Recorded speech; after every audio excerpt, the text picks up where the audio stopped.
I will show you how to add collapsible text on Wix website. First step, open Wix website. Make sure you have created the website. Click Add section.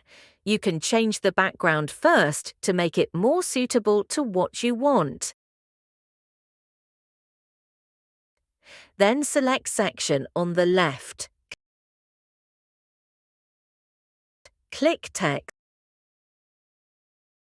Press Collapsible Text. Choose according to your style. Set as you want.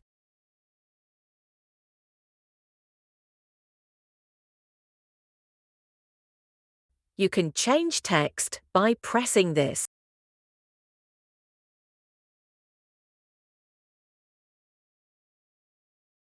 You can change between expand or link. You can set your writing view more and so on.